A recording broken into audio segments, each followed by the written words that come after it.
ಅವ್ಯವಸ್ಥೆಯ ಬಗ್ಗೆ ವ್ಯಾಪಕವಾಗಿ ದೂರು ಬಂದ ಹಿನ್ನೆಲೆಯಲ್ಲಿ ಶಾಸಕ ಎಚ್.ಕೆ. ಸುರೇಶ್ ಭೇಟಿ ನೀಡಿ ಡಿಪೋ ವ್ಯವಸ್ಥಾಪಕರ ವಿರುದ್ಧ ಹರಿಹಾಯ್ದರು. ಇತ್ತೀಚಿನ ದಿನಗಳಲ್ಲಿ ಬಸ್ ನಿಲ್ದಾಣದ ಅವ್ಯವಸ್ಥೆ, ಶೌಚಾಲಯದ ಅವ್ಯವಸ್ಥೆ ಹಾಗೂ ಬಸ್ ನಿಲ್ದಾಣದಲ್ಲಿ ಸ್ವಚ್ಛತೆ ಇಲ್ಲದಿರುವುದು ಹಾಗೂ ಸರಿಯಾದ ಸಮಯಕ್ಕೆ ಬಸ್ಗಳ ವ್ಯವಸ್ಥೆ ಮಾಡದೇ ಇರುವ ಬಗ್ಗೆ ವರದಿಗಳು ಬಂದ ಹಿನ್ನೆಲೆ ಇಂದು ದಿಢೀರನೆ ಭೇಟಿ ನೀಡಿದ ಶಾಸಕರು ಅಲ್ಲಿಯ ಅವ್ಯವಸ್ಥೆ ಕಂಡು ಕಿಡಿಕಾರಿದ್ದಲ್ಲದೆ ಇಷ್ಟೆಲ್ಲ ಅವ್ಯವಸ್ಥೆಗೆ ಕಾರಣವಾಗಿರುವ ಅಧಿಕಾರಿಗಳ ತಲೆದಂಡ ಮಾಡಲು ಹಾಗೂ ಸಾರ್ವಜನಿಕರ ಜೊತೆ ಸ್ಪಂದಿಸದ ಡಿಪೋ ಮ್ಯಾನೇಜರ್ ಅವರನ್ನು ಕೂಡಲೇ ವರ್ಗಾವಣೆ ಮಾಡುವಂತೆ ಮಾನ್ಯ ಸಾರಿಗೆ ಸಚಿವರಿಗೆ ಮನವಿ ಮಾಡಲಾಗುವುದು ಎಂದು ತೀವ್ರ ಆಕ್ರೋಶ ವ್ಯಕ್ತಪಡಿಸಿದರು. ಈ ವೇಳೆ ಬಸ್ ನಿಲ್ದಾಣದ ಅವ್ಯವಸ್ಥೆಯ ಬಗ್ಗೆ ಸ್ವತಃ ಅವರೇ ಪರಿಶೀಲಿಸಿ ಮಾತನಾಡಿದ ಅವರು, ಬೇಲೂರು ವಿಶ್ವಪ್ರಸಿದ್ಧ ತಾಣವಾಗಿದೆ. ಆದರೆ ಇಲ್ಲಿಗೆ ಬಂದ ಪ್ರವಾಸಿಗರು ಬಸ್ ನಿಲ್ದಾಣದ ಅವ್ಯವಸ್ಥೆ ಬಗ್ಗೆ ಹಾಗೂ ಸಾರ್ವಜನಿಕರು ಪ್ರತಿನಿತ್ಯ ಜನಪ್ರತಿನಿಧಿಗಳಿಗೆ ಹಿಡಿಶಾಪ ಹಾಕುತ್ತಿದ್ದಾರೆ. ಇಂತಹ ಅಧಿಕಾರಿಗಳಿಂದಾಗಿ ನಾವು ತಲೆ ತಗ್ಗಿಸುವ ಪರಿಸ್ಥಿತಿ ಉಂಟಾಗಿದೆ.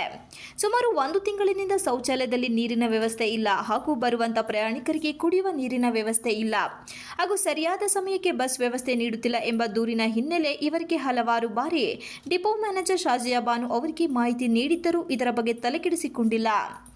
ಶೌಚಾಲಯದಿಂದ ರೋಗ ಹರಡಿದರೆ ಇದಕ್ಕೆ ಯಾರು ಹೊಣೆ? ನಿಗದಿತ ಸಮಯಕ್ಕೆ ಸರಿಯಾಗಿ ಬಸ್ಗಳು ಬಾರದ ಹಿನ್ನೆಲೆ ವಿದ್ಯಾರ್ಥಿಗಳು ಹಾಗೂ ಹೊರಗೆ ಹೋಗುವ ಸರ್ಕಾರಿ ನೌಕರರಿಗೆ ತೊಂದರೆಯಾಗುತ್ತಿದೆ.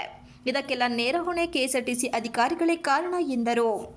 ಇಷ್ಟೆಲ್ಲ ಲೋಪದೋಷಗಳಾಗಿದ್ದರೂ ನಮ್ಮ ಗಮನಕ್ಕೆ ತಂದಿಲ್ಲ. ಕೂಡಲೇ ಇವರನ್ನು ಇಲ್ಲಿಂದ ವರ್ಗಾವಣೆ ಮಾಡಬೇಕು. ಸಮಸ್ಯೆಗಳನ್ನು ಬಗೆಹರಿಸದಿದ್ದರೆ ನಾವೇ ಸ್ಥಳೀಯರೊಂದಿಗೆ ಸೇರಿ ಪ್ರತಿಭಟನೆ ಮಾಡಬೇಕಾಗುತ್ತದೆ ಎಂದು ಎಚ್ಚರಿಕೆ ನೀಡಿದರು. ಬಸ್ ನಿಲ್ದಾಣದ ಡಿಪೋ ಮ್ಯಾನೇಜರ್ ಶಾಜಿಯಾ ಬಾನು ಮಾತನಾಡಿ, ನೀರಿನ ಸಮಸ್ಯೆ ಹಾಗೂ ಶೌಚಾಲಯದ ಸಮಸ್ಯೆ ಬಗ್ಗೆ ಮೇಲಧಿಕಾರಿಗಳಿಗೆ ಸೂಚನೆ ನೀಡಿದ್ದೇನೆ. ಈಗಾಗಲೇ ಇಂಜಿನಿಯರ್ ಸಹ ಭೇಟಿ ನೀಡಿ ಸಮಸ್ಯೆ ಬಗೆಹರಿಸುವ ಭರವಸೆ ನೀಡಿದ್ದು ಅತಿ ಶೀಘ್ರದಲ್ಲೇ ಅದನ್ನು ಬಗೆಹರಿಸಲಾಗುವುದು.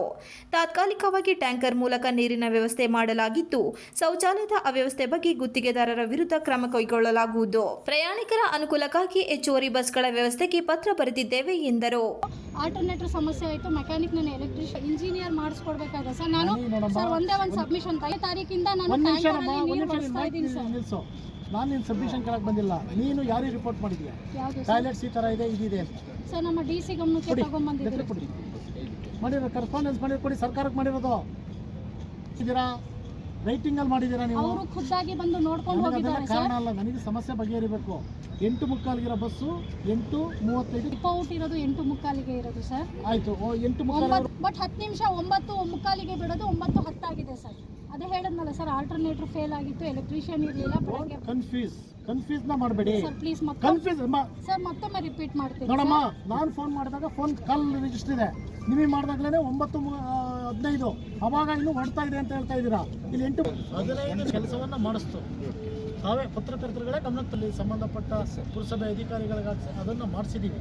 ಆದರೆ ಅದು ನೀರಿನ ಏನು ಸ್ಪೀಡ್ ಇದೆ ಅದು ತುಂಬ ಕಡಿಮೆ ಇದೆ ಅಂತಕ್ಕಂಥದ್ದು. ಇರ್ತಕ್ಕಂಥ ವ್ಯವಸ್ಥೆಗಳನ್ನ ಕ್ಲೀನ್ನೆಸ್ನ ಇದನ್ನು ಸರ್ಕಾರ ಕೋಟ್ಯಾಂತರ ರೂಪಾಯಿ ದುಡ್ಡು ಕೊಡುತ್ತೆ. ಇವರು ನೋಡ್ತಕ್ಕಂಥದ್ದು ಜವಾಬ್ದಾರಿ ಇವ್ರದ್ದು. ಈ ಜವಾಬ್ದಾರಿನಲ್ಲಿ ಇವರು ನುಡಿಸ್ಕೊಳ್ತಕ್ಕಂಥ ಕೆಲಸ ಮಾಡ್ತಾರೆ. ಇದಕ್ಕೆ ಸಮರ್ಪಕವಾಗಿ ನ್ಯಾಯ ಕೊಡ್ತಾ ಇಲ್ಲ. ಸಾರ್ವಜನಿಕರ ಆರೋಗ್ಯಕ್ಕೆ ಇವರೇ ಮೂಲ ಕಾರಣಗಳಾಗ್ತವೆ. ಈ ಸಂದರ್ಭದಲ್ಲಿ ಸಾರ್ವಜನಿಕರು, ಕೆಎಸ್ಆರ್ಟಿಸಿ ಅಧಿಕಾರಿಗಳು ಇದ್ದರು. Ganesh, TV 46 Malenadu news, Belur.